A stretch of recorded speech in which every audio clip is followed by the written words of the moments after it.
Robots Radio. Games, lore, stories, community. Just press play.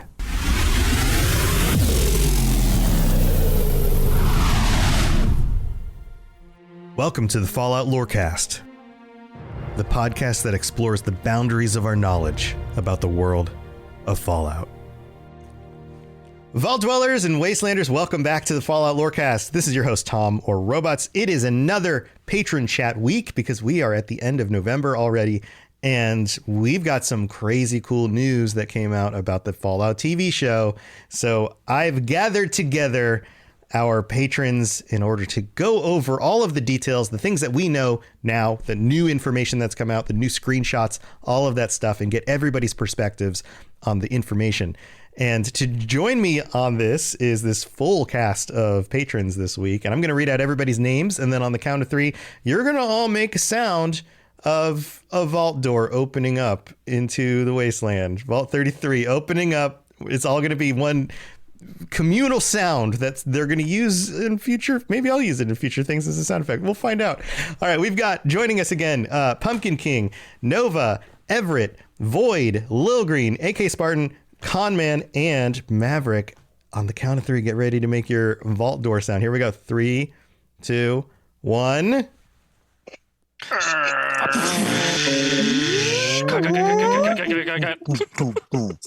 That was spot on. That was perfect. Welcome back, everybody, and welcome. If you've been here before, welcome back. If you're new, thank you for joining us. Here we go, friends. We're going to dive into this. We have information about some of the specific characters. We knew about some of the actors. Now we know about some of the characters. We've got some screenshots, and just a reminder to all of you, I've posted the link to the Vanity Fair article, which has a bunch of information, a bunch of pictures. So if you want to reference any of these things while we're hanging out talking, pull up that link in the Discord. Here, let's get into it. First of all, I want to get some general impressions. How do you guys feel about this? We're only a few months away from a Fallout TV show. We know it's going to be canon. We know it's going to be like something like 216 years after the bombs drop. So we're talking much later in the timeline. We've got ghouls, we've got vault dwellers, we've got brotherhood, we've got a bunch of the things that you would expect to see, and we actually can see them now in pictures, which is amazing. So let's just open this up to begin with. What are your thoughts? How do you feel? Pumpkin, how do you feel about this? So early on everyone was like up in the air and all that. I was really excited when they announced it, and now that I'm getting, we're getting our first looks at it, I think it's looking really good, and I like how the ghoul looks and how he's got his whole outfit and the cowboy suit. The cowboy, yeah. Because it's on the West Coast. We're going back west. That's what I'm really excited about. And then it looked like almost like one of the screenshots where it shows the back and it shows like there's the front of the plane hanging off and all that. Almost reminded me of Megaton. The plane hanging. Where it almost looks like. Okay, so that picture here. Let's just dive into this. We have a picture. It appears to be the female vault dweller, and her name is Lucy. So this is played by Ella Purnell, and I'm going to just read through this. This is how we're just going to roll with it. We're going to roll from one topic to the next. Ella Purnell is playing Lucy, who's an optimistic but naive young vault dweller who has an all-can-do American spirit. She has a peaceful and idealistic nature that will be tested when the group is threatened during her adventurous trip outside. So it seems like she's leaving the vault for some reason. And that image that we're talking about appears almost like you're looking from the vault opening up, or maybe not. Maybe this is just part of the fuselage of that plane, looking at what appears to be a little town made out of junk. Like it's got like Diamond City vibes going on for me. What do you guys think about that? Void? So if you read any of that article, it said it was Philly, which looked like a junkyard. Oh yeah, underneath was actually underneath actually a town full of survivors. And to me, Philly is a nickname for Philadelphia.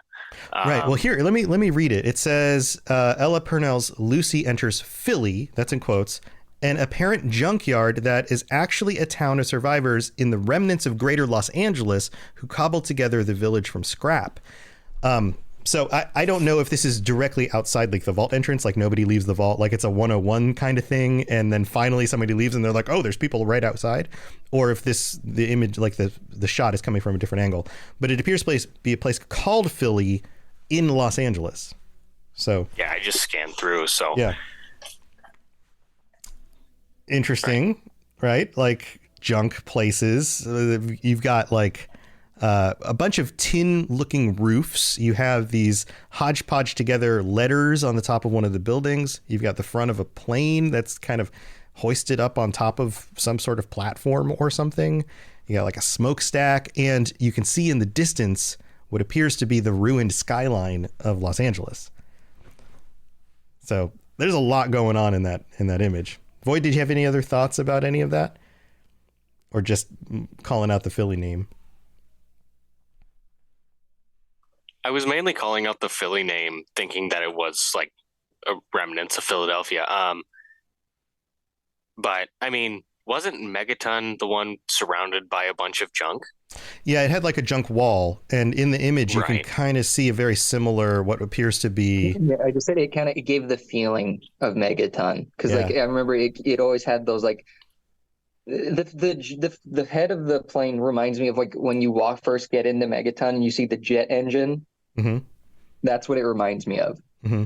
Yeah, and if you look at the background, there appears to be a wall, like a very large wall made out of what might be containers, like big old containers stacked on top of each other. But you've got that kind of like artificial city wall made out of junk kind of thing going on. So cool stuff. Any other thoughts on this one? No? I have some. Yeah, Nova? Yeah, so look at the picture closely. They are shipping containers. And so I'm guessing that they were probably drugged there from the port of LA, or maybe even there's a rail yard nearby that they were scavenged from. Mm-hmm. It looks like what she's in is the rest of the body of the plane. So if you see the struts on the side, that looks like the body of the plane. Right. And so is maybe, probably not LAX, but maybe just a plane crash. So I'm not really sure what else to say, but I was just looking at it closer while you were talking. I just wanted to chime in and say that it is definitely rail yards, but there's trees growing on top of it. The background of the city doesn't look like it's hit directly by a nuclear weapon, so it may. They might just be the bones. It might just be the bones of what's left over of those tall buildings. You know how sometimes in movies and things you'll have like the skeleton of the of the tall buildings, but most of it's blown out. I mean, it is called the Boneyard. Yeah. Right. Yeah. Yeah. That's true. And we haven't seen the Boneyard for in any of the modern Fallout games. Not any 3D capacity, no. Yeah, not at all. So that'll be interesting. Also, if you look at her character, she's wearing, like her vault suit, and she's got this backpack with like a bedroll and the Vault Tech logo you can see on it. It's very like, it's kind of dim, but you can kind of see the Vault Tech logo on the bag. So we're getting that vault dweller leaving the vault for the first time, looking like a vault dweller, and everyone else in the wasteland knows what a vault dweller looks like, like that kind of thing. So I think that's probably going to play into it a little bit. I hope they're going to use the blue moniker yet again, just like Piper did. I hope that's a reference they're going to make. I really like that. Yeah, so let's talk about some of these other images. The very top one at the Vanity Fair article has her leaving the vault, and you've got that expression on her face, which represents the same thing so many of us felt the first time we left a vault in one of the games. And you go out into the world and you can, like, the sun is bright and you can see really far, and it's like, what is this place? What's all this stuff out here? Everything looks like it's ruined. That's just the face I make whenever I leave a movie theater in the middle of the day. It's very similar, sure. Yeah, her hands up. Yeah. Yeah, and she's got her bag. She's got the vault suit. She even has kind of a brace on her arm. It's not a Pip-Boy, I don't think.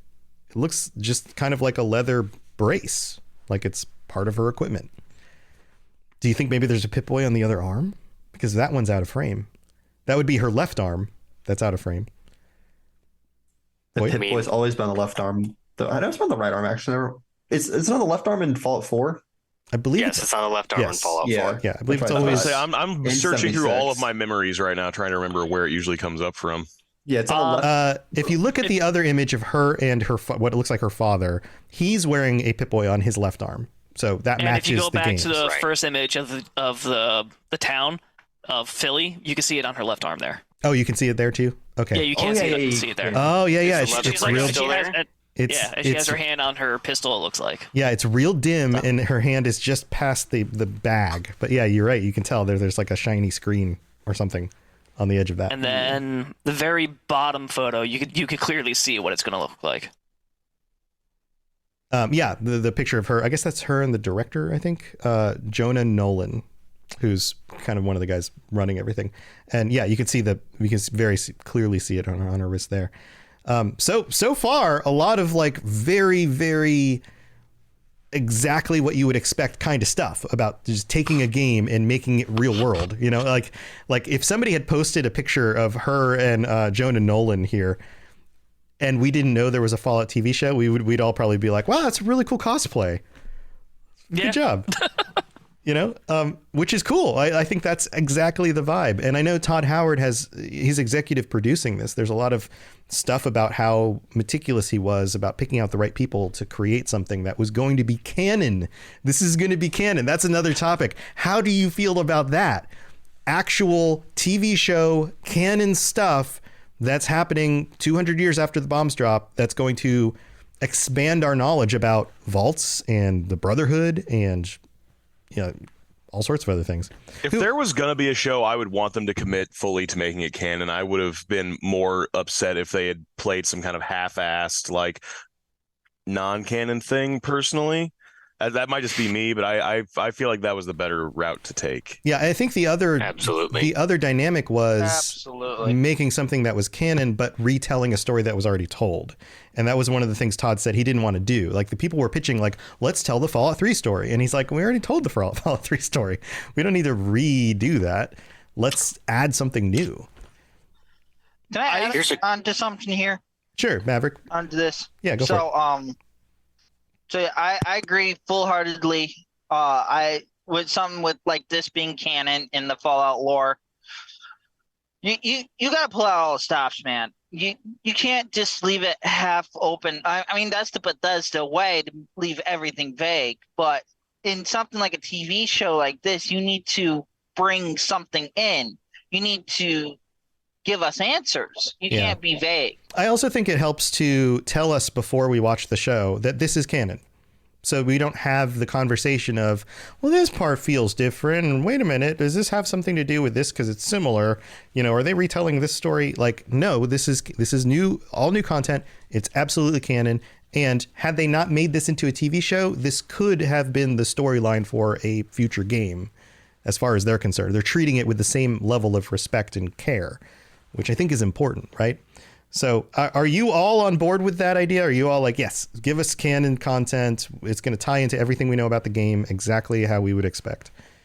I feel like absolutely. I'm a little bit more accepting of it, knowing Todd Howard is like heavily involved with the storytelling and like picking like the actors and everything like that.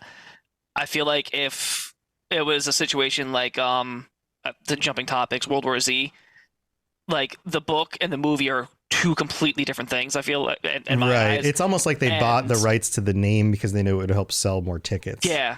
But like knowing Todd Howard's there, and and like just from the few photos, we're seeing things, and that like they're just falling into place, and that is like a big thing for me. So like, and it being canon, I'm down for it, because then that means like, what are they going to connect? Where does this fall in the Fallout timeline? Mm-hmm. Where do and like those of us that play the games, we're going to be picking up on references that people that like don't know about, and then like it's just going to deepen the conversation and then bring more people to the Fallout universe.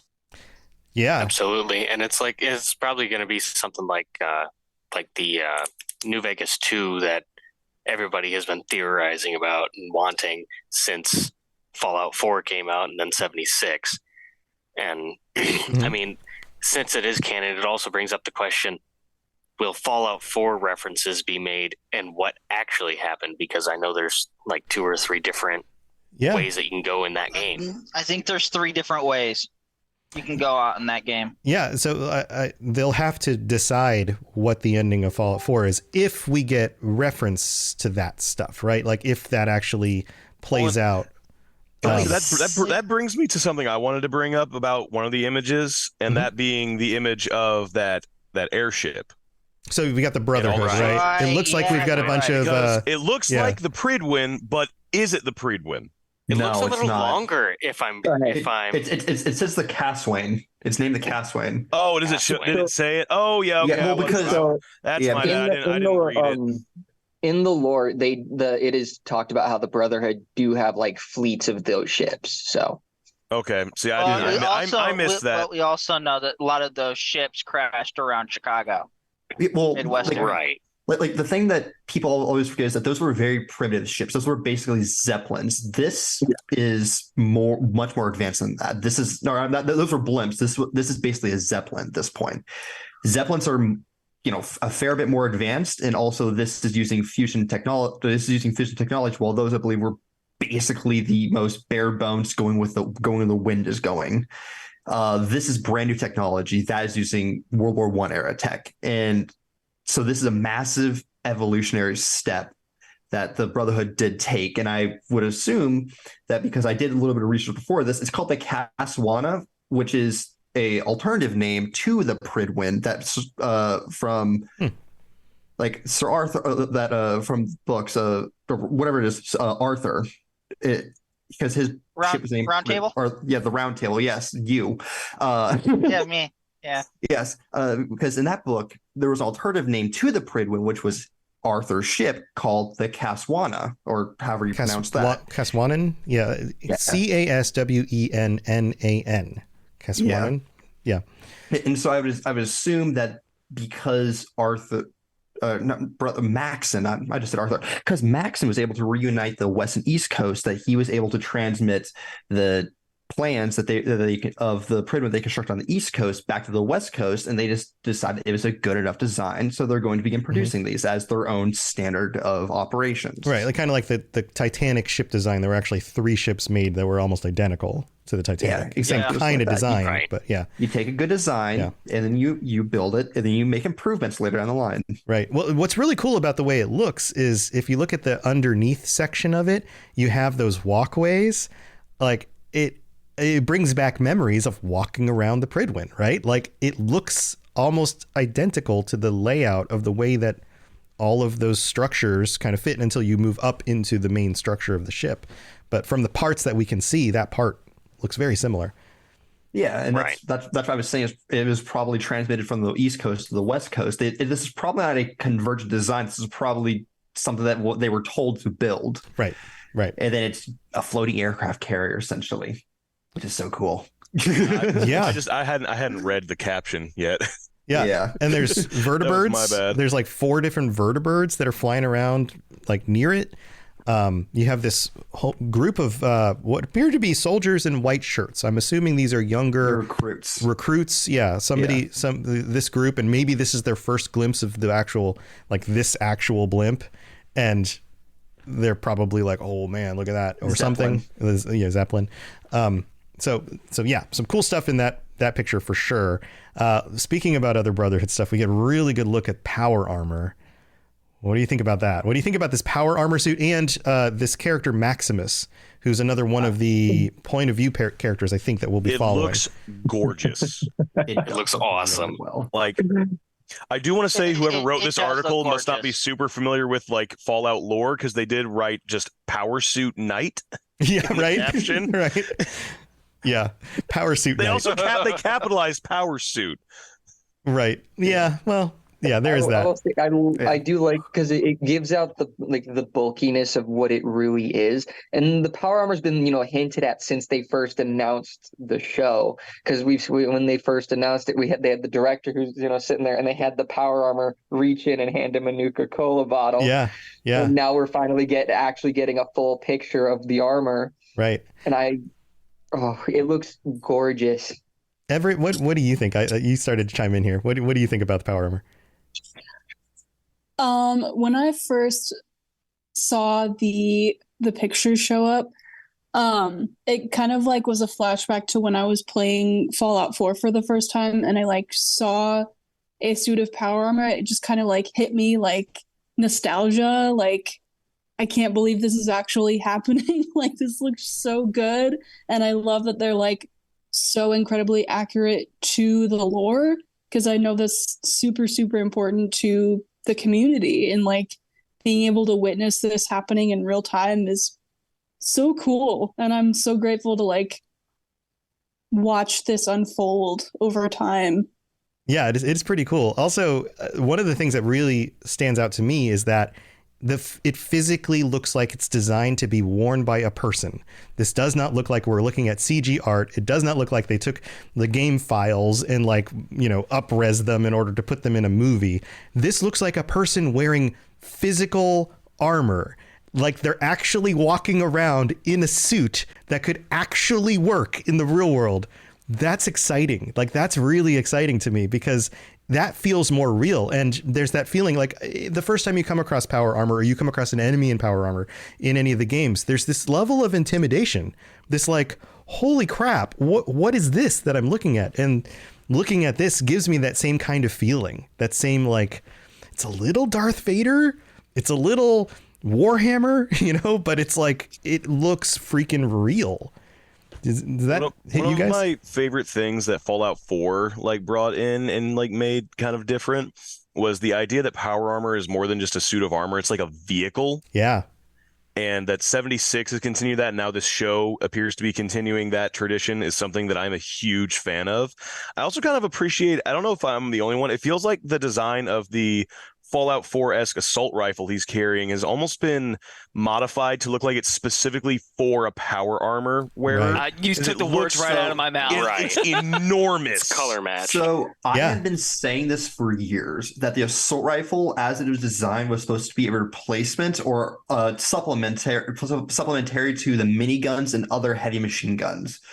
Because I've talked about this many times, that the power armor specifically was supposed to be used in what is called walking fire tactics. Essentially, so this goes back to World War I. So go back 105 years ago. Essentially, the concept was that the Allies were going to walk across no man's land and just firing automatic weapons at the German trenches. That never worked out because it's humans carrying heavy weapons, walking through mud and craters and craters and all sorts of other things. Sure, yeah, yes. But then, like, I look at power armor, though, I'm like, this would be the perfect vehicle for that. Mm-hmm. But because of the restrictions, with the resource wars, we weren't able to produce enough heavy weapons to go along with the power armor, and so the assault rifle, with the design of an 80-round drum magazine, basically copying the MG08/15 Maschinengewehr 0815. That was the German version of the light machine gun from World War I. It's water jacketed, cooled. It has a 4 times optic on it. It has a buffered recoil, a buffered stock a recoil buffer within the stock, and it's an extremely reliable weapon. That would be a perfect substitute for other heavy weapons. And the best part is it could probably be used by normal infantry as well as a squad automatic weapon.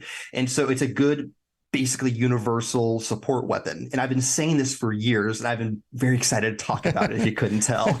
Those are some really good points. One of the things I've always thought was one of the dumbest things that you could do, not that the games are like, but that you could do in the games, is put on a suit of power armor and then carry what feels like a really dinky little weapon. Yes. Right? Like I always felt like that. Like even if the weapon worked really well in the game and I really like using it, I always felt really dumb if I was in power armor with a tiny weapon. Let's go ahead. Yeah, go ahead. I was gonna say I was like the little detail in Fallout 4 in New Vegas. If you do wear power armor while using a handgun, if you're out of power armor using a handgun, then you wield it with 2 hands. But out of power armor, like if you use VATS, it's only in 1 hand. Right. And there was always something really cool about using like the 44 Magnum in Fallout 4 in power armor and getting like the big bull barrel on it. Right. Yeah. That makes sense. Yeah. I always thought like visually it should match in some way, right? Like it needs to look as imposing as it actually feels to shoot it. One thing I can say looking at those photos, zip ties are canon in Fallout. Zip ties? Where do you see zip ties? If you look at the back of that barrel right in front of the scope, there's a black zip tie all around that barrel. Yeah. Huh, okay. Zip ties. Hey, the prop department, they probably don't get paid that much. They're doing their Listen, best. considering it is Fallout and you just use whatever you can to make sure it works, I'm down for it. Honestly, I'm not trying to rip it. I'm just best. I'm like, hey, they're doing what they can to make it work. Yeah. It's been 200 what do you say 17 years? So 16. obviously 16. Okay, Mr. Pedantic. Something's obviously going to break eventually. And so the zip ties are a good way to do that. But yeah, no, I'm actually kind of happy to see it, especially being the Brotherhood of Steel. They not everything is pristine with them. They're no, they're still hobbling stuff together, and if they need to use a zip tie to hold something together, they're gonna do it. So I like that. Yeah, and some other details. Obviously, the suit looks like it's very well designed. The helmet looks exactly like you would think the helmet would look, with all the little doodads and all the cool stuff on it. The logo, the Brotherhood logo on the chest Yes. armor. That design is straight out of the games. It may be some slight tweaks, but very, very accurate. Go ahead. Is anybody else wondering what direction they're gonna take the Brotherhood in this? So let's transition into that by talking about Maximus and his outfit. You see Maximus standing behind in the power armor. I'm getting almost more Nazi vibes out of that outfit. Are you guys it comes across a little German, the gray, the long, the way, he's got these clips and suspenders and things on him and pockets and stuff. But the way that that outfit looks like it's crossed over in the front, there's a broad double breast, and the length that it goes down below his waist. It's given me World War II, almost Nazi stuff. And usually that design language is usually used for the Enclave, but here we're getting something Let's go for the Enclave. But maybe what if in the absence of the Enclave and with all the events of Fallout 4, the Brotherhood is turning more authoritarian? What if this is symbolic of that? So to kind of go with Conman's comments, do you think we're going to see that sort of play out in a they're overstepping their bounds? They aren't necessarily the good guys.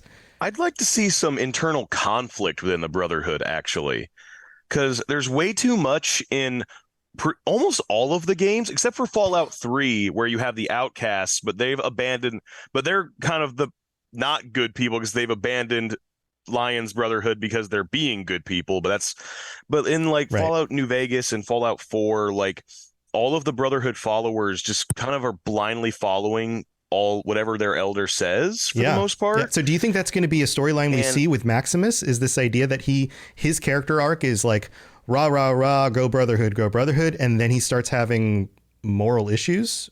I would love that, actually. I would love if that was a major plot hook in this. I feel even just early on, I felt like that was probably the direction we would see, because that creates a thing you can tell stories about, right? It creates gray, and then there's questions about, is the Brotherhood bad? Is it the leadership that's bad? Is there a specific individual that's heading things in the wrong direction? How do you manage that? And then you have character growth with, I'm assuming Maximus and some of these other main characters eventually meet up, and their experiences in the world change them. I mean, that's how stories are written, right? Characters get together, they meet people, they're tested, they come out different on the other side. That's the character arc thing, right? Lil? I'm just going through some of the images of the characters from the Brotherhood of Steel, and it seems like scribes and knights wear a harness system outside of the power armor. Right. So I don't know.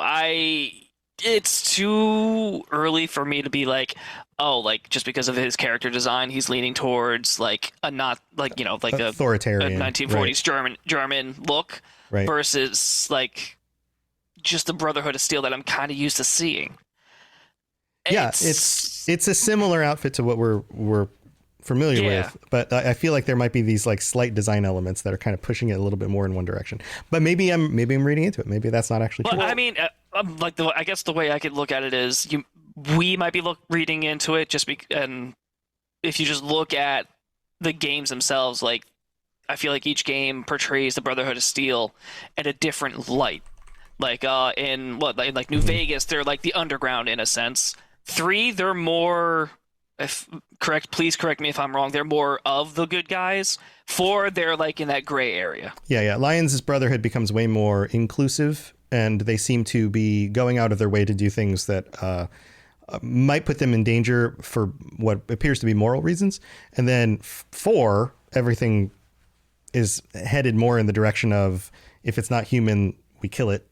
Yes. Regardless, like no ifs, ands, or buts, and we're going to go do what we need to do in order to do what we need to do. Like there's that like no tolerance kind of policy thing going on. So yeah. So it depends. Like the Brotherhood is an interesting organization in just like a corporation. Corporations are not good or evil. The people who run them make good or bad choices, right? Good or evil choices. And that seems to be similar with the Brotherhood. The mantra itself of like, let's take care of the technology so that it gets used in careful and in good ways for humanity isn't a bad mantra, but how you go about managing that can totally change that. So yeah, it could go either way. We may even have factions. Who knows? Maybe this is just one faction of the Brotherhood and there's another faction. Maybe there's some infighting between different generals or something like that, right? You're like literally reading my mind, because I was just kind of having a thought of like, what if the Brotherhood outcasts or like another version of them did kind of return, but now the places are kind of swapped? And the outcast Brotherhood is more like the ones who are like the more moral, helping other people because it's the right thing to do kind of situation. And then the main Brotherhood stays on the path of preserving technology and wiping out like the non-human element. And in that way, we would kind of get, like you were saying, a shift towards the Brotherhood being more Enclave-esque. Yeah, I mean, the Enclave and the Brotherhood are different by only a few degrees. Right. It's almost the methodology. Both of them want control over technology. Both of them want what's better for their people in order to do the things that they want to do. Right. Those things make sense for any group that wants power in the wasteland.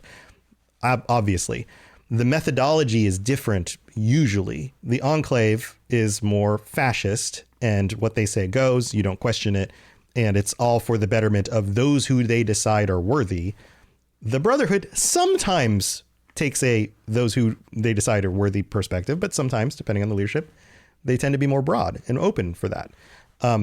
So there's more flexibility in the Brotherhood than in the Enclave perspective, but it doesn't mean that a group of Brotherhood couldn't go full fascist if the leadership led them that way. Absolutely. It very much could go that direction. I think you guys are overlooking something fairly substantial. The NCR, that's probably why everything seems so militarized. Well, obviously it's the Brotherhood, but I mean like everything specifically though seems like they're preparing for war because they probably are actively at war with the NCR. Last we saw of them in New Vegas, Operation Sunburst had just happened, where an entire battalion, a couple hundred NCR troopers assaulted the Helios 1. The Helios 1 power station, and basically just decimated half of the Mojave chapter. And I would not be surprised if the NCR and Brotherhood of Steel are still at war in the TV series, and that's why everything is set up the way it is. Like just look at the picture that you're talking about. Maximus is about to draw his 10mm pistol, his N99. He's wearing what is essentially like the most standard wet gearing, which for all intents and purposes, literally every single country in the early part of the 20th century had equipment just looked just like that. Sure, he's wearing darker clothes, which probably gives off a more Nazi vibe, but at the same time, though, it's probably because it's at the same time that you can't really say if it is more Nazi-esque or not, because every single country used web gear just like that, and it's probably was scavenged off of a dead NCR trooper or homemade. That's probably the easiest way to make it. Yeah, and I'm not specifically pointing out like the actual straps and things like that. It's more the double-breasted, the way that the coat part of it looks, even if you took that stuff off. Yeah, that's the part that's hitting me more as Nazi-esque. But yeah, I get the point that you're making. I don't know. Well, you haven't seen anything about the NCR, So Yeah, we have it. We don't know. I would assume though, because the Brotherhood of Steel is more iconic than the NCR, they're focusing that on, well, they're focusing on that to get people extremely, as you said, hyped and excited, right, hyped, right, and excited for the TV show. The NCR is going to be that distant enemy that you slowly get to know over the course, because it appears that you're going to meet the Brotherhood first. Yeah, maybe they're sold to us as the bad guys, and then we come to find out that it's actually the opposite. Yeah, exactly. Like I said, the distant enemy they slowly get to know. Right. Well, tell you what, we got it. We've been going long. There's a lot of fun stuff to talk about. We've still got more stuff to talk about. Let's real quick go thank the patrons, and then we'll come right back and continue talking about some of the other characters we haven't discussed yet. So don't go anywhere. It's time for that spring reset. I'm taking a look at everything in my closet and figuring out that, oh no, this absolutely needs to go. And it's about time I replace things so that my clothes aren't older than my 15-year-old. Now you might think that they lasted that long because they were well made, but no, they're in terrible condition. Unlike the new jeans I just got from Quince. Jeans have always been my personal go-to because you can kind of wear them for lots of different things, but maybe they're not your thing. Maybe you're looking for, 100% European linen with insanely soft flow knit activewear fabric. It's definitely getting warmer, and their flow knit activewear is moisture wicking, anti-odor, and soft enough that you'll actually want to wear it every day. So pick out what you want. You can't go wrong because they have prices 50 to 60% less than similar brands. And like I said before, they are high quality. I continue to wear their clothes all the time, and I know that these new jeans are going to last me a lot better than the other things in my wardrobe. And on top of it, they look great. They're so comfortable. And I spent just as much on the jeans that I am now cleaning out of my wardrobe. So if you're looking for something better, just all around better, go check out Quince. So go do it right now. Refresh your wardrobe with Quince. Go to quince.com/falloutlore for free shipping and 365-day returns. Now available in Canada too. Go to quince.com/falloutlore for free shipping and 365-day returns. Quince.com/falloutlore.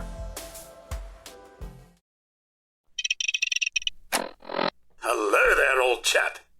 Good to see another of General Atomic's finest, still eager to serve.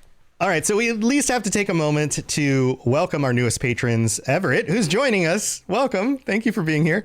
And Quinn, thank you for signing up. I hope you are enjoying the benefits of the Patreon. If you have any curiosity at all about ways that you can help the show or stuff you can get, go to patreon.com/falloutlorecast. Check out all the different stuff like ad-free episodes, the t-shirt designs, all of those things are posted on there. And also, we have to shout out our Sentry bots, Germinator and SkyR. Thank you for your support as well. And thank you to everybody who takes time to leave reviews, people who have been sharing their Spotify Wrapped stuff on social media. It's so cool when people post stuff and they're like, follow Lorecast is my favorite podcast of the year. This is awesome. I listened to 1,000 hours or 10,000 hours, however many. And I'm like, oh my God, that's a lot of hours. But thank you for all of you for doing that. Also, we have some new reviews. These ones are quick. This one comes from Gray Ghost Hunter in Canada. This is on Apple Podcasts, so if you leave a 5-star review, we'll read these out in the future. Fallout Lorecast, this is just an amazing podcast. They got me back into the Fallout series. 5 out of 5 best podcasts listened to by me. I'm going to assume that you've listened to every podcast, and so this is just the best podcast, period. So thank you for that review, Grey Ghost. Then we've got one from Sheath from the United States who writes, message to robots. I've been playing Fallout for a while, mainly 4, 3, and New Vegas, and love the Fallout games in general. I have been looking for a good Fallout I can't talk, guys. Words are hard. Podcast, but couldn't find one until I found the Fallout Lorecast. Keep on making great videos. Well, thank you so much. I'm glad you checked out the videos, and also it appears like you've been checking out some of the audio stuff as well. Hopefully we'll get back to turning more of these episodes into videos soon. That's a thing I work on with some other people, but hopefully we'll get some new ones up. But thank you for being here. Thank you for your support, and let's move on with the rest of the conversation. If you have any questions about Nuka World, I'd be delighted to answer them. All right, so we only have so much time left. We got about 15 minutes left. I want to read out some descriptions about some of the other characters, and you let me know what you think. And of course, you can use some of the stuff from the images in order to kind of fill in the gaps in your opinions and things. We have Kyle McLaughlin, who is playing Overseer Hank, the ruler and leader of Vault 33, who is Lucy's father. We see him in that image. I'm assuming he's the guy with her in the image. He has noble goals and ambitions to change the world for the better. I'm getting Vault 101 stuff, like your dad trying to fix the water, leaves the vault. You have to go find him. Like, are you guys feeling that on this? I got those vibes too. Yeah. I'm seeing a lot of nodding. So sort of like like 101 vibes where they want to keep everyone in. Yeah, like this clearly has been a vault that's been closed for over 200 years, and the overseer looks like they're doing things differently because they want to help people. It's coming across a lot like that. I've got that kind of feeling on it. So not too much else about Kyle and Overseer Hank, who Kyle McLaughlin plays Overseer Hank. We have Aaron Moten, who plays Maximus. He's the guy we were talking about just a little bit ago. A young soldier who is in the rank of squire within the militaristic group known as the Brotherhood of Steel. He believes in the nobility of the Brotherhood's mission to bring law, justice, and order to the wasteland and will do anything to make sure that mission gets completed. Tell me I'm crazy to think that this is ramped up to 11 and is clearly the beginning of a story arc of somebody who's going to have those expectations crushed. Does that sound like that to you? Like gung-ho, super in it, the Brotherhood's doing the right things for the wasteland, law, justice, and order, do anything to get it done. Yeah. It feels exactly like we were just talking about before the break. Yeah. So I'm not crazy. You're all with me on that. You think that maybe we're going to get somebody who's like super idealistically bought in, and their world is going to change, that kind of thing. It's that young passion for people who are younger tend to have very strong ideals, and they want to do everything and anything to do what they think is right, including going out to the streets and protesting and rioting, which is sure right. How a lot of things like that happen. And so they probably bought into the Brotherhood's ideals of thinking, okay, we need to clean up the wasteland. The nuclear war happened because people are stupid and they don't have all this stupid technology. So we're going to keep this for ourselves because we're the good guys. Right. If only everybody believed like we did, then the world would get better. That kind of thing. Exactly. Yeah. Exactly. But then they see Brother Max or Father Max stealing corn from Mr. Elijah over there or something like that. Right. And then he's kind of second guessing. Is it necessary to have to impose this harsh of attacks upon people who are not even really protecting? We're kind of just pilfering from them. I mean, how much more American can you get than taxation without representation? being an issue. Harbor. Throw their Nuka-Cola in the harbor. Yeah. You beat me to it. Yeah, I think that could be a thing. All right, let's talk about Walter Goggins. We've known about him being in the show for a while, right? He seems freaking great. And my dogs are now barking. I love this. I'm sorry, but I love this. Yeah, so Walter Goggins is playing Cooper Howard. We know the name. We knew he was a ghoul. His name is Cooper Howard, a family man who previously had a family before the bombs dropped, who survived the nuclear explosions and now lives over 100 years, and I would assume over 200 years if he was there when the bombs dropped, as a ghoul. A radiated human who could sustain the radiation without any issues and works now as a bounty hunter in the wasteland. He's been described as mysterious with a sarcastic, smart-ass sense of humor, ruthless but lives with a code of honor. He is the good, the bad, and the ugly all rolled into the same personality type. And I'm pulling this from a Reddit post. I have to call out the from Surviving Phoenix is the Reddit user. And I don't know if they took that language from somewhere else that I didn't find yet, or if they wrote that themselves, but that's hilarious. What do you think about this? Yeah, it sounds like Walter Goggins. Okay. Well. He's already probably going to be my favorite character. I'll tell you. Tell you that. I can already feel it. He's Hancock. He's the Hancock of this series. Yes. I'll tell you that right now. Yes. Yeah. And the reason why I'm saying that is Wild West Hancock. Going back to the Vanity Fair article, talking about like the prosthetics. He's like, I need to be able to see Walton in his performance. He needs to look like a ghoul from the game, and he needs to be kind of hot. Right. Yes.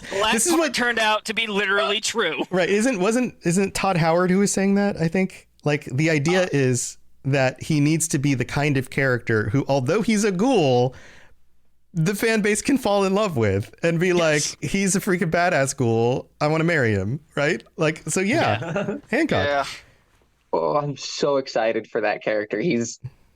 I'm excited for this too because I'm like, oh, we're actually gonna get I like love So excited. I love the ghoul characters. Like they've always got great story and they're always hilarious. I've never met a ghoul character that didn't make me laugh. What do you think about I know his there's a cowboy? couple, but like Yeah. What do you think about his cowboy cowboy? outfit? Like, we've got this image. One of the images is him sitting there in a chair, and he's got the hat. He's got the bandolier. He's got like everything's brown, right? Like the brown It's coat. very Sold. NCR. Yeah. Well, you say NCR, but I've It never does. seen anything scream more New Vegas than anything else. yeah, no, Right. this is screaming yeah, New Vegas. It does look very Desert Ranger armor. Yeah. I mean, Yeah. he's a bounty Yes, hunter. He yes. looks like somebody who probably took that off of somebody he killed, right? Desert I was- Ranger or Texas Ranger? I was, Because I was he- thinking- No, I was thinking the Patrol Desert Ranger. Ranger. It probably well because there's a couple of versions of the Desert Ranger, but There's yeah. I was thinking more There was, the patrol rangers, like the ones you meet at the ranger stations before you get halfway into the game, Yeah. where they just have the normal armor and the hat and everything, not the mask and the black suit. Yeah. And What a- Right. looking at the one photo of like him sitting down, you can tell he has a lever action rifle. Uh-huh. And Right. Yeah. because what like Nova will probably be able to tell me better than this is like that looks like 44 slugs. Those are 12 gauge shotguns, sir. Yeah, those are Those are 12 12 gauge gauge. shells. Those are Plus- 12 gauge The big shells, shotguns. yeah. Oh yeah, 40 that's like a Winchester 1887 on his back. For Okay. sure. I was It right is. with it with the yeah. lever action, but like, all right, Yeah. the slugs is all right. I'm not good with ammo. Okay. That would be the lever action shotgun from New Vegas, by the way. If you're needing a reference, the 1887 shotgun, which he has right there, would be the lever action from New Vegas. I hope we get See, I told you not to like a look- Terminator reload where he like spins it and cocks Yeah. it in with one hand. Yeah. No, it's also- impossible. It doesn't have the right. Doesn't have the It- right. yeah. It doesn't matter. It's a TV show. those are specifically also for horse riding. Yeah. I Well, am because so they can do it one-handed. I'm also so ready to hear the voice. Yeah, I bet it's nice and gravelly. I bet he's I would love because like I've Yeah. only seen I've always seen that character the actor whenever I see him in movies it's usually a villain. It'll be nice to see him do something a little different for once. Yeah. Okay. So At least that's what I always see. So I want to make sure we get some more stuff in here before we have to wrap up the episode. Let's go down to the picture of his face. What do you think about the ghoul makeup? I think this is one of those things that I'm sure they were very careful about. It needs to both look like a ghoul, but like they said, we need to be able to see his performance underneath it. We need to know that that's him, and like a wink and a nod, like the facial expressions are going to come through. What do you think? That's I one thing think I it's- wanted to say is, so you go ahead. I've talked a lot. I like it, honestly. It's not overdone, but it's also done just right because the biggest thing is the nose. The nose isn't there. It's not there. It's a freaking black hole. Yeah. Yes. And then also like if you look at his right ear, you can see like a piece of it's like missing. Yeah. So it's just like, Yeah. okay, like the degradation of like the cartilage is there and like the skin tightening and like just shriveling up and just losing its plasticity is there. Like his eyes look even sunken in. Right. But The then skull. probably, You like, can see the built up shape of the around it skull there. around it. Yeah. But like, I like it because you can tell like, oh, like something's off about him, but the voice is gonna sell it. I feel like that's gonna really make it like, oh, that's gonna be like, oh, this is like someone who had like some horrific burn accident to like, no, this guy is a ghoul.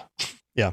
Yeah. Now, there's another thing you can notice here. The signs behind him are, I think, some of the same signs that we see with Lucy, entering Philly. Yes. This is the same location. So Yeah. it It's the appears, supply store. it appears that like maybe this is even from the very first episode. She comes out of the vault for some reason. She runs into him. Wackiness ensues, right? Like whatever else happens. I'm gonna say episode 2. Yeah. So he's clearly out in the West. He's not just wearing a cowboy outfit. Clearly near L.A. The vault is near L.A. But from what I've heard, this show is going to span both coasts. So are we seeing Brotherhood stuff from the East Coast and somehow everything comes together somewhere? It looks like it could be that way because if you look at the picture with the Squire, I think is what they called him. Yeah. Yeah, Squire Maximus. for a power suit Yeah. knight. Mhm. That is very green and not New Vegas like at all. Yes, and this is exactly the point I wanted to make too. I'm glad you brought this up. That's a good point. On TV shows and movies, they color grade the frames in order to look at the color grading. The stuff that we know is in the West Coast is color graded yellowy orange, like kind of brownish, right? Just like New Vegas. Right. The stuff that looks like it's Brotherhood is color graded greenish like Fallout 3. It's not or just even 4. Or 4, right? It's not just the fact that, oh, the sky happened to be bluer. I think we're seeing color grading and we're actually getting nods to the games. How cool is that? Now, I could be wrong. Maybe I'm wrong. Maybe it's just that the sky just happens to be bluer and so it looks more blue. Really awesome. Yeah. They're just up in Washington State. Yeah, I mean, who knows? We don't know yet. But that's. I can't wait for this. That's just. Bro, can you imagine this is sorry off topic? My brain had the idea. Can you imagine a future Fallout faction of people who live in the trees of the redwood forest? Oh God. Yeah, there would be too many 1,000-mile stare jokes. Yeah, it's still there. Call them. That's also true. Maybe like Ewok camps up in the trees. I was thinking more of the Lorecast. New cryptid. The Lorecast. Yeah. All right. So there's one more character I have to mention before we wrap up this episode. Michael Emerson is playing a wasteland scientist who is obsessed with studying the world and will do anything to continue and advance his research. Again, anything to do this, anything to achieve this, anything to continue and advance his research. What his research is, we don't know. He's playing a character named Wilzig, Wilzig. Scientists looking to advance things at all costs. That screams evil villain to me, or the master. Is that the only name that's there? That's all we know. Wilzig. That is the most Fallout scientist name I've ever heard. Yeah, right? Right? Is this... I'm wondering if it's former Enclave. Maybe, yeah, former Enclave. Yeah. Somebody who's manipulating the FEV again for some reason. Maybe it's a good reason, but it goes off the rails. That would be very Fallout. So, all right. Well, we got to wrap this up. Guys, thank you so much. This has been super fun. I know we're all pumped about this. And even just chatting with you guys and going over this in more detail with you makes me even more excited because of all the things. And heck, if half the things that we just estimated came true, that would be amazing, right?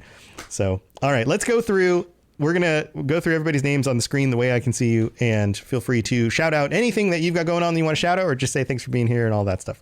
Pumpkin, you're up first. So first off, I'll be in the chat after this show. I'll probably be in the Hangout chat. So if anyone wants to talk, I'll be in there. On the Discord, those of you on the chat right now in the Twitch chat, on the Discord, join our Discord, join the after show chat. But yeah, I do have a X, Twitter, whatever. I think it's weird. It is the Pumpkin King. The E is a 3 and the I's are 1s. And I do mainly cosplay stuff. Again, I haven't been able to because life's been getting in the way. Sure. You know how it is. Cool. But yeah, you can always talk to me on the Discord. I try and game every weekend, so I do PlayStation mainly. So I do a lot of 76, and I've been doing trying to get my responders thing off the ground. So, but yeah, awesome. Yeah, jump on the Discord, send Pumpkin a note, and play some games together. Absolutely.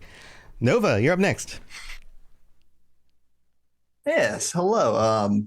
So I have a YouTube channel that is Supernova, capital S, capital N, 0, capital V, capital A. Look for the golden retriever icon.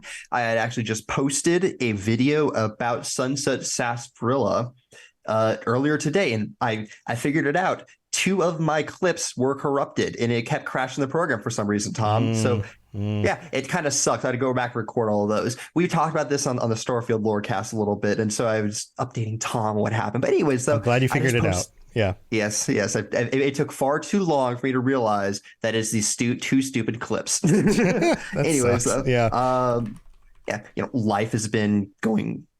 They keep me very busy, but I started doing a few YouTube shorts. I am mostly either doing individual characters, so just small little characters doing their lore, or I also start doing real life comparisons of the guns in game to the guns in Fallout. I just did the Cowboy Repeater, and so if you're interested, you can check my shorts out, or not check my shorts. Check out my shorts right now. I'm not wearing those now. It's too cold here right now. It's just got done snowing. I'm even wearing a jacket. I live in Florida. Yeah, look at you, Doom guy. Yeah, Doom guy's under there. Yeah. So that's basically what I've been doing. If you're interested in Fallout lore, then come check my YouTube channel out. I will also eventually be doing Call of Duty, Zombies, and Halo. Nice, cool, man. Well, good luck with that. Yeah. All right, Everett. Thank you for joining us. I'm so glad that you were here. Yeah, thanks for having me. You can find me on Instagram, Twitter, and TikTok under my username. It's Everetting, EVERETTHING. Clever. I post on all those platforms pretty frequently. I don't really post too much about Fallout as of right now, but I hope to in the future. I talk a lot about mental health and LGBTQ plus awareness. If you're interested in that, you can check it out. If not, you can just talk about Fallout with me. I'd be happy to talk about it for hours. Awesome. I'm also on Discord. I just joined probably about a month or so ago, so I'm still trying to figure everything out, but I'm willing to chat if you'd like to talk. So my DMs are open. That's very cool. Well, thank you so much. Thanks for joining us. Void, you're up next. You got anything to shout out? Well, I have a Twitch, V01D69D6. I stream every now and then. I haven't been lately. Life's been getting in the way. I do have a TikTok, The Avalanche Welder, spelled out, no spaces. I post some welding content on there. I have a truck. It's a Chevy Avalanche. And I've been doing some modifications of that. And I'm always on the Discord. So. Awesome. Well, alrighty. Well, thanks so much. Thanks for joining us. Lil Green, you got anything to shout out? Not really. The only thing is, if you want to see my photography work, you can always look me up on Instagram at lilgreen_photography. I've actually had quite a few of our listeners follow me on there, and it's actually nice to, see people finding me from here. That's great. So, I've just been working a lot. Hopefully get some personal stuff out there soon. Awesome. Yeah, building community is so cool. Like when everyone's like, I like this, you like this, let's be friends. That's so cool. Well, thanks, Lil. AK Spartan, I know you got stuff, right? Like new things. Yeah. So I am in the Rocket Club, and I have been working on getting everything ready for the launch of the Elden Archives, which is a From Software or Elden Ring Lorecast for the network. So I've been working towards that. That should be getting pretty soon here. We're getting just everything checked off for getting everything done to get that put out officially and get that started, so people can look forward to that pretty soon. Awesome. Yeah, I'm excited for it too, because that lore is dense. And I'm glad that somebody else is doing the research instead of me. So I get to just listen and enjoy. So that sounds awesome. Well, good luck with that. And I'm sure we'll update people next month on like, hey, it's out. Go check it out. Go look it up. Absolutely. Yeah, that's the plan. So yeah, cool. Awesome. Very cool. All right. Con Man, anything you want to shout out? Not really this time. I'm just happy to be here. Hope everybody enjoys. Yeah, that's being here. Cool, man. Thanks. And then Maverick, what do you have going on? Maverick's still there. Is he driving his truck and now we don't have signal?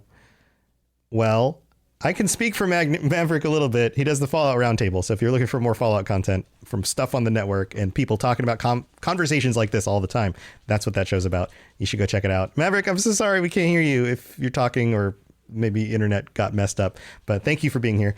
And thank you for all for joining me and for being here. And we're getting close to wrapping up another year. Come January, we will be moving into another year of content for this show. Holy crap, year 6. We'll be starting year 6. That's crazy. But thank you for being here. I'm so glad that you are all here and you help support this and you make this possible. So thank you for being here. All right, that's going to do it. We'll see you next week with another regular episode. Stay safe out there and keep the hype for the TV show going, because hopefully we still get some more information before it launches in a few months. All right, see you all later. Bye, everybody. To plug into everything else we're doing, check out robotsradio.net. Reach out to me on Twitter at robots_radio. Check out the Robots Radio Rocket Club, where you can join me and a bunch of our other creators creating your podcast, starting a new podcast, or helping your current podcast grow. There's more information about that on robotsradio.net as well. And you can always talk with us and the entire community, over 2,000 people on the Robots Radio Discord. Come join us. We'd love to chat with you. See you guys next time.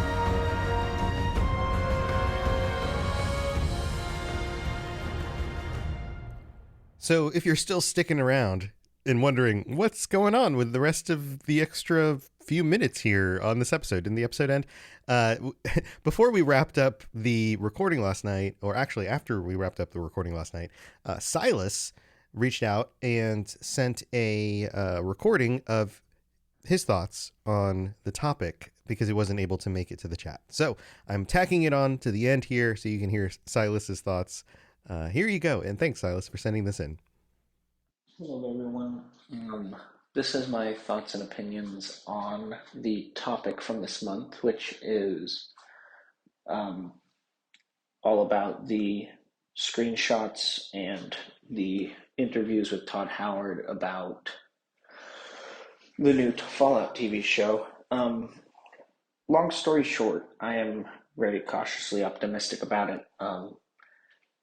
As with any video game movie adaptation type of thing, it can either be really, really good, like The Last of Us, or, in my opinion, the Halo TV show, or it can be very, very bad. Kind of like, in my opinion, again, the Uncharted movie, which I was a huge fan of.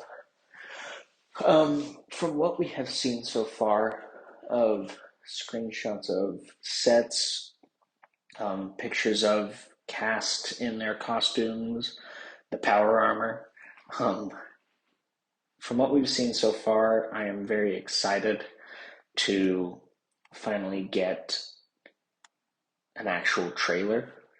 I know that they released a exclusive trailer recently at one of the, I think Gamescom it was. I'm really excited to be able to actually look at that through an actual TV screen instead of watching, phone recordings of other people watching it. I'm very excited to see Walter Goggins' portrayal of his character. I know that he is a very cunning and creative guy, and a lot of his characters follow a pretty similar roguish archetype. And he's always been very good at playing that kind of character. And I really like the choice of makeup they chose for him to be the ghoul. It's very minimalist, but it still really gets the point across of what the character is. Another one of my thoughts is just with regards to the Brotherhood of Steel. Personally, I'm not a big Brotherhood of Steel fan. And I really hope that they show both the good side and the bad side to the faction itself, because in Fallout 4, it's a very polarizing topic of whether or not to like the Brotherhood of Steel and their message that they send across the wasteland. And then in my opinion, Fallout 3, the faction of Brotherhood of Steel is a lot more comforting and protective of everyone in the Commonwealth. And I'm just excited to see how everything turns out. And I'm once again cautiously optimistic. I really do hope that it works well, and I hope that they're able to make it palatable for all audiences, those of us who know and cherish the lore, and those who are new to the series who don't have the interest yet in getting to fall deeper into the rabbit hole. And I just hope that they don't rely heavily on inside knowledge and inside jokes, but I also hope that they don't hold everyone's hand through the story and make it so that at the end of the day it's just kind of a boring story because they just told us everything right off the bat. I'd still like to figure everything out on our own. So yeah, that's my thoughts and opinions on the topic. And if the episode didn't turn out quite like how I thought it did, then I'm just a fun little snippet in it. I hope you guys have a great day. If you need to reach me, I'm on Discord. Nothing really else going on. Thank you all, and stay safe out there.